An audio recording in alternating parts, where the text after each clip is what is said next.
bienvenue dans Génération Hydrogène. Heureux de vous retrouver pour ce 11e épisode avec la 4e partie de notre série consacrée à la voiture électrique. Cette semaine, nous nous posons la question batterie ou hydrogène, question qui nous est posée par Jean. Bonjour Jean. Bonjour Michel. Alors si j'ai bien compris, en fait la question c'est la voiture de demain sera-t-elle électrique à batterie ou électrique à pile à combustible à hydrogène, quoi. Avez-vous un avis de la batterie ou de la pile en combustible, laquelle sera la plus répandue demain ? Votre question simple appelle une réponse complexe. Pour l'expliciter le mieux est de nous tourner vers les deux acteurs qui symbolisent le plus clairement l'opposition entre batterie et pile à hydrogène. D'un côté, on trouve Elon Musk, le patron de Tesla, en faveur de la batterie bien entendu. Face à lui, Akio Toyoda, le président de Toyota, qui a lancé sa voiture à hydrogène, la Mirai, en 2014, 2 ans après la mise sur le marché de la Model S de Tesla. Ce combat entre deux entreprises très différentes s'apparente à celui de David contre Goliath. Aujourd'hui, c'est le nouveau venu Tesla qui emporte la mise sans discussion. Toyota n'a vendu que quelques milliers de Mirai au Japon et aux États-Unis face à des centaines de milliers de Tesla. Mais Toyota s'accroche et lance une nouvelle version de la Mirai en 2020. Voyons comment Elon Musk et Akio Toyoda parlent de l'hydrogène dans ces deux vidéos qui résument bien leur position. I don't want to turn this into a debate on hydrogen fuel cells because I just think that they're extremely silly. It's just very difficult to make hydrogen and store it and use it in a car. Hydrogen is an energy storage mechanism. It's not a source of energy. So you have to get that hydrogen from somewhere. If you get that hydrogen from water, so you're splitting H2O, the electrolysis is extremely inefficient as an energy process. If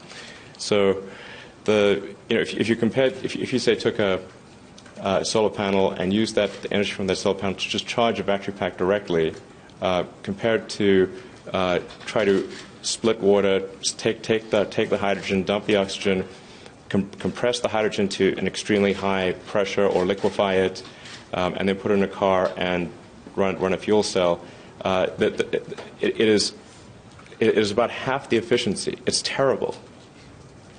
So why would you do that? It makes no sense. Elon Musk ne mâche pas ses mots quand il critique l'hydrogène, mais voyons ce qu'en dit Akio Toyoda dans ce clip de promotion de la Mirai. People expect to drive 300 miles or something. People who are accustomed to use gasoline engine, they are accustomed to drive that amount. Refill time is almost same as gasoline engine. So the people who are using gasoline engine, they are very easy to convert from gasoline engine to fuel cell. So I feel like we are starting the journey to prove fuel cell is really good for the environment and good for the customers who are passionate to move forward. I think Mirai is really a turning point. Pour l'instant, l'avantage va clairement à Tesla, dont le cours de bourse s'est envolé en 2020. D'où une capitalisation boursière record. Nous avons demandé à Thierry Lepercq son avis sur la concurrence entre batterie et hydrogène. Cette bataille, aujourd'hui, elle a clairement été gagnée de manière magistrale par la voiture électrique à batterie. Il s'immatricule aujourd'hui près de 1000 fois plus de véhicules électriques à batterie que de véhicules hydrogène. 1 à 1000, c'est pas 1 à 2, c'est 1 à 1000. Le prix d'une voiture électrique, toute chose égale par ailleurs, est un quart du prix d'une voiture hydrogène. Le prix d'une station de charge rapide, c'est 1/20 du prix d'une station hydrogène. Des stations, même si on a des problèmes d'approvisionnement électrique parfois, mais enfin bon, il y a des prises, il y en a à peu près partout. Si on a de l'hydrogène aujourd'hui, une voiture hydrogène, qu'est-ce qu'on fait ? Même en Californie, où il y a quand même beaucoup de stations, on est condamné à faire un rond dans l'eau du côté de San José ou Los Angeles. Ça ne marche pas, il n'y a pas d'infrastructure, il n'y a pas de véhicules. Et quand Toyota dit qu'il est très ambitieux, il envisage de faire 30 000 véhicules par an 2023-2025, c'est-à-dire pratiquement zéro. Est-ce que pour autant, le véhicule hydrogène est condamné ? Alors moi, j'ai un autre scénario. C'est que la victoire radicale, complète du véhicule électrique sur le moteur à explosion, qui est en train d'arriver. Simplement parce que c'est des véhicules qui présentent des avantages considérables, qui, au bout du compte, maintenant, en exploitation, coûtent 10 fois moins cher, le plein coûte un quart, enfin bref, que des avantages. Il va y avoir un moment où tout le monde va être en véhicule électrique. Et le problème qu'on va avoir, c'est un problème de réseau de distribution d'électricité. Si on a en France, non pas, je crois qu'on a aujourd'hui 200 000 véhicules électriques, ou si on n'en a pas 200 000, si on en a 10 millions, le système électrique, avant même qu'on arrive à 10 millions, le système électrique ne va pas tenir. Et plus exactement, on va être rationné. On va dire, vous savez quoi, aujourd'hui, non, pas de ressources électriques, pas simplement parce qu'on ne peut pas produire, c'est encore un autre sujet, c'est que le réseau de distribution sur lequel vous êtes raccordé, lui-même ne peut pas tenir ça compte tenu de tous les gens que ça. Qu'est-ce qu'on va faire à ce moment-là?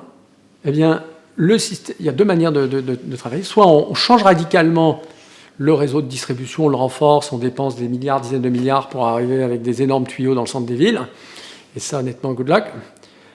Soit on dit, non, en fait, on a un truc meilleur, c'est on va développer la pile à combustible. Donc, à titre personnel, je pense que Elon Musk, qui aujourd'hui a très fortement critiqué les full cells, comme il l'appelle, et qui est en même temps un homme d'affaires très avisé, je vous fiche mon billet que dans 5 ans, il fera un virage sur l'aile et il se mettra à la pile à combustible parce que lui-même aura compris qu'un système avec des millions, alors à ce moment-là, il vaudra peut-être 1000 milliards de dollars, il aura gagné son pari de sa boîte, mais il considérera qu'il est devenu systémique et que si on est systémique, on ne peut pas déstabiliser le système, il faut au contraire contribuer à sa stabilité.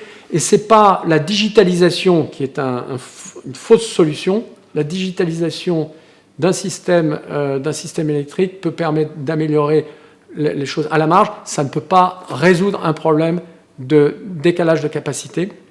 Et donc ce qu'on va voir arriver, et moi je pense qu'il y a des constructeurs automobiles qui ont une carte à jouer, c'est d'anticiper ce problème systémique qui va arriver en disant, écoutez, maintenant je vais avoir une vision complète qui va consister à assurer la stabilité du système électrique et non pas être, quelque part ce qu'il y a aujourd'hui, être une sorte de prédateur où les gens arrivent en disant le système électrique, j'en ai rien à faire, moi je me branche. Et c'est vrai que il y a très peu de véhicules électriques, ce côté prédateur, finalement, joue peu. Lorsque le nombre de véhicules électriques va devenir trop important, et on est déjà à des niveaux qui frisent ces niveaux-là dans certains pays, notamment en Chine d'ailleurs, eh bien, il faut penser à la suite, et la suite sera probablement le véhicule à pile à combustible, qui entre-temps se sera développé sur les camions. Et vous, Jean, vers quelle solution électrique pencheriez-vous? Moi, j'avoue que je suis plus tenté par l'hydrogène, mais effectivement, il faudra peut-être que je change de voiture d'ici là. Merci à vous pour votre contribution en ce 11e épisode de Génération Hydrogène. Nous vous souhaitons à tous d'excellentes fêtes de fin d'année malgré la pandémie de Covid-19. Et rendez-vous très bientôt pour un nouvel épisode de Génération Hydrogène.